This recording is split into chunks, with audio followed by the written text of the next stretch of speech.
எந்தெந்த ஊருக்கோ போய் கோயில்களை பத்தி வீடியோ போடுறோம். நம்ம ஊர்ல, நம்ம இருக்கிற ஊர்ல, சென்னையில இருக்கிற இப்படி ஒரு அருமையான கோயிலை பத்தி வீடியோ போடலன்னா எப்படி? நான் இப்ப நிக்கிறது வடபழனி முருகன் கோயில்ல.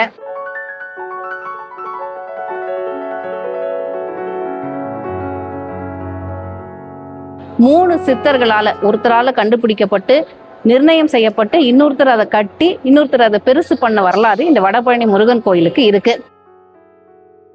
இப்ப நாம பாக்குறது இந்த கோயிலை உருவாக்கின சித்தருடைய சன்னதி தான். தென்பழனிலேருந்து எடுத்துட்டு வந்த ஒரு சின்ன முருகன் படத்தை வச்சு ஆரம்பிக்கப்பட்ட ஸ்தலம் இது. அதுக்கப்புறம் அது கொஞ்சம் கொஞ்சமா பெருசான வரலாற இப்ப நம்ம பார்க்கலாம். 1890 ஒரு சின்ன ஓலை கூரை கொட்டகையோட தொடங்கப்பட்ட கோவில் இது.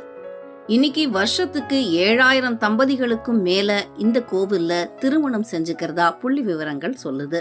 ஆரம்பத்துல அண்ணாசாமி தம்பிரான் அப்படிங்கிறவரு இந்த கோவில் இருந்த இடத்துல தன்னுடைய சொந்த கூரை கொட்டகையில முருகனுடைய படத்தை வச்சு வழிபாடு செஞ்சிருக்காரு. அண்ணாசாமி தம்பிரானுக்கு தீவிர வயிற்று வலி ஏற்படுது. அந்த வயிற்று வலி தீர்றதுக்காக அவர் தவறாம திருத்தணி கோயிலுக்கும் திருப்போரூர் முருகன் கோயிலுக்கும் போயிட்டு வராரு. அப்படி ஒரு முறை அவர் தென்பழனிக்கு பாத யாத்திரையா போறாரு.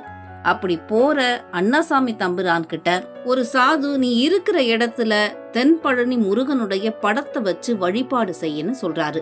அந்த சாது சொன்னதுக்கிணங்க அவர் தான் இருக்கிற இடத்துல தென்பழனி முருகனுடைய ஒரு படத்தை வச்சு பூஜை செய்ய ஆரம்பிக்கிறாரு. பக்தி மேலிட்டுனால தன்னுடைய நாக்கு அறுத்து காணிக்கையா செலுத்துறாரு. இப்படி நாக்கு அறுத்து காணிக்கையா செலுத்துறதுக்கு பாவாடம் செய்தல் அப்படின்னு பேரு.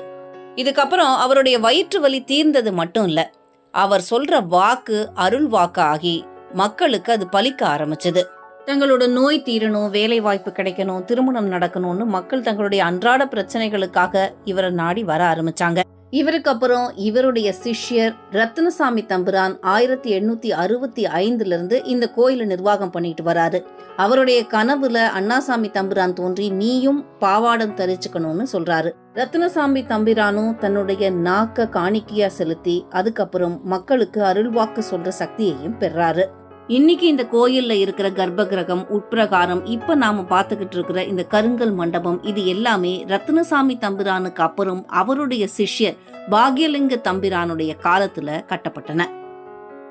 நாம கேட்டதை தரக்கூடிய, ஐஸ்வர்யத்தை அள்ளி பெருக்கக்கூடிய, வியாபாரத்தை மென்மேலும் வளர்க்கக்கூடிய இந்த வடபழனி முருகனுக்கு பின்னாடி இருக்கிற இந்த வரலாறை நாம தெரிஞ்சுக்கணும் இல்லையா? அந்த வரலாறை தான் இவ்வளவு நேரம் நாம கேட்டுக்கிட்டு இருந்தோம்.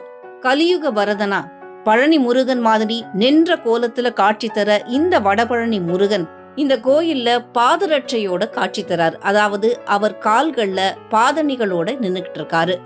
ஒவ்வொரு கோயிலுக்கும் ஒரு அதிர்வு நிலை உண்டு, ஒரு சக்தி உண்டு. அந்த சக்திய நாம அங்க போய் நின்னு கண்ணை மூடி இறைவனை பார்த்து அவனோட கலக்கும் போது மட்டும்தான் உணர முடியும். அருணகிரிநாதர் சொல்றாரு, உபதேச பொருளை இத்தன்மையது என்று கூறவும் முடியுமோ? அவன் வானன்று, காலன்று, தீயன்று, நீரன்று, மண்ணும் அன்று, தானன்று, நானன்று, அசரீரி அன்று, சரீரி அன்றே அப்படின்னு. அதாவது அவன் ஆகாயமும் இல்ல, காத்தும் இல்ல, நெருப்பும் இல்ல, நீரும் இல்ல, மண்ணும் இல்ல. சரி, தான் அப்படின்னா அதுவும் இல்ல, நானும் இல்ல, அவன் உருவமாவும் இல்ல, அருவமாவும் இல்ல. அப்புறம் எப்படிதான் இருக்கான்? அந்த உபதேச பொருளை எனக்கு கொஞ்சம் சொல்லுங்களேன்னா அதை சொல்லவே முடியாது. வந்து நின்னு உணர மட்டும்தான் முடியும். இந்த கோயில்ல வரசித்தி விநாயகர், சொக்கநாதர் சிவன், மீனாட்சி அம்மன், காளி, பைரவர், வள்ளி தேவசேனா சமேத சண்முகர் சன்னதிகள் எல்லாமே இருக்கு. செவ்வாய்க்குன்னு இங்க தனி சன்னதியும் இருக்கு. எண் திசைகள்ல இருந்தும் நம்மளை காக்கக்கூடிய வடபழனி முருகனுடைய இந்த கோயில்ல தெற்கு, கிழக்கு, மேற்கு திசைகள்ல கோபுரங்கள் அமைக்கப்பட்டிருக்கு. இப்பேற்பட்ட இந்த முருகன் கோயிலுக்கு 2025 நவம்பர் கடைசியில நாங்க குடும்பத்தோட போயிருந்தோம். இறைவனுடைய அருள் இல்லாம இந்த வாழ்க்கைங்கிற தேரை நாம கட்டி இழுக்கிறதுங்கிறது சாத்தியமே இல்லை. அப்படி என்னுடைய மாமனாரும் மாமியாரும் திருமணமாகி 60 ஆண்டுகள் நிறைவு பெற்ற நிலையில, இது 60ஆம் கல்யாணம் இல்ல, திருமணமாகியே அவங்களுக்கு 60 ஆண்டுகள் நிறைவு பெற்றிருக்கு.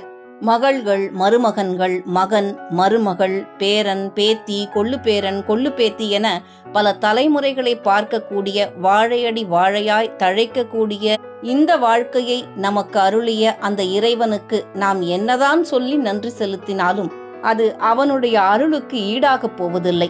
ஆனால் நம்முடைய மன திருப்திக்காக அந்த இறைவனை, அந்த அழகனை தங்கத் தேரிலே வைத்து குடும்பத்தோடு கட்டி இழுக்கும் போது அவனுக்கு நன்றி சொல்லிவிட்டது போன்ற ஒரு உணர்வு ஏற்படுகின்ற அந்த அனுபவத்திற்காக நாங்கள் தங்கத் தேர் இழுத்தோம். தேர் கொஞ்சம் ஓடத் தொடங்கிய உடனே தேரை தொட்ட மகிழ்வோடு நடக்க முடியாத தன் தாயை ஓடிச் சென்று பிடித்து கொள்ளும் இந்த மகனையும் மகள்களையும் பேரப்பிள்ளைகளையும் பெற்றெடுத்த செல்வச் சீமான்கள் என் மாமனாரும் மாமியாரும். ஆம், இதைவிட வாழ்க்கையில் வேறு செல்வங்கள் என்ன உண்டு?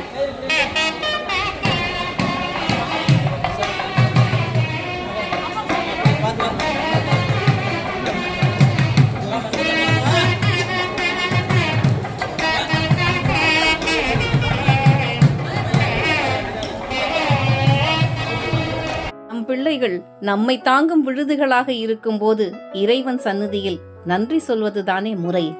20 ஆண்டு கால வாழ்க்கையில் எத்தனை மேடு பள்ளங்கள், இன்ப துன்பங்கள், ஏற்ற இறக்கங்கள் எல்லாவற்றையும் கடந்து வரும்போது இறைவன் எப்படி நம் கூடவே வந்து நம்மை வழிநடத்தி கொண்டிருக்கிறான், நம் வாழ்க்கைக்கு ஒளியாய் இருக்கிறான் என்பதை நம்மால் உணர முடிகிறது. இதை பார்த்து கொண்டிருக்கும் அனைவருக்கும் அந்த வடபழனி ஆண்டவன் அருள் செய்வான் என வாழ்த்துகிறோம், வணங்குகிறோம். திருவடியும் தண்டையும் சிலம்பும் சிலம்பூடுருவ பொறுவடி வேலும் கடம்பும் தடம்புய மாறிரண்டும் மறுவடிவான வதனங்கள் ஆறும் மலர் கண்களும் குருவடிவாய் வந்தென் உள்ளங்குளிர குடிகொண்டவே. அதாவது அந்த முருகப்பெருமானுடைய திருவடியும் அந்த திருவடியில் இருக்கிற தண்டையும் சிலம்பும் கிரௌஞ்ச மலையை ஊடுருவுமாறு போர் செய்யக்கூடிய அந்த வடிவேலும் அவன் மார்பிலே அணிந்திருக்கக்கூடிய அந்த கடம்ப மாலையும் அந்த 12 தோளும் அந்த அழகு வடிவான முகங்கள் ஆறும் குரு வடிவாக வந்து என் உள்ளம் குளிர குளிர எனக்குள்ளே குடிகொண்டதே அப்படின்னு சொல்றார் அருணகிரிநாதர். பரபரப்பா இருக்கிற சென்னைக்கு நடுவுல இப்படி ஒரு அருமையான கோயில் இருக்கிறது நாம வாங்கின வரம்.